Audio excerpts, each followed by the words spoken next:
added the marinade onto lamb chops, making a lamb chop curry tomorrow with Amara. So we've done 1 tablespoon of turmeric powder, 1 teaspoon, 1 teaspoon of salt, 2 teaspoons of lemon juice. This is the second one going in. I forgot to do the second one. And 2 teaspoons of garlic paste. So that's a marinade. So there we go, all mixed in very well. The marinade. Put a bit of cling film over that, and that's ready for tomorrow morning. So stay tuned, and looking forward to that on Sunday. So we've got Amara here. Hi. Now, what are you doing? I'm peeling the onion. Yep. So today we're going to make a bit of lamb curry. So we've got the cumin seeds, some cardamom, bay leaves, and all of that stuff. Hold on. What is it? Cardamom and some. Right, so Amara, put the cardamom in. So we've got our vegetable oil and the onions. Got some bay leaves.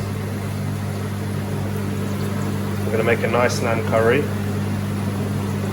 And now we're going to chop some tomatoes. I'm going to use the knives, okay, Amara? Yeah. But you did help wash and clean them, didn't you?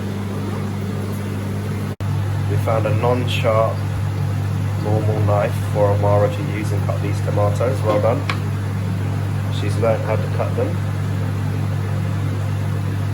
Well done. Well done. Cutting those into small little pieces, slowly by slowly, and then we add them in.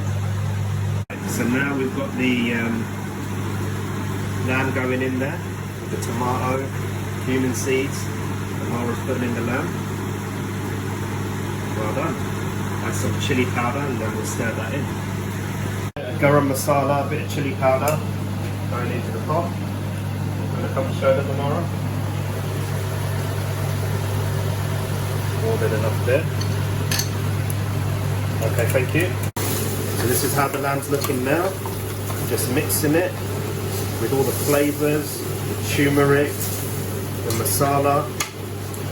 Looking good, Amara? Okay, we're going to let it settle for about 20-25 minutes. Right, the little Amara, making sure the salt is mixed up in there. We added some fennel seed, which I forgot to mention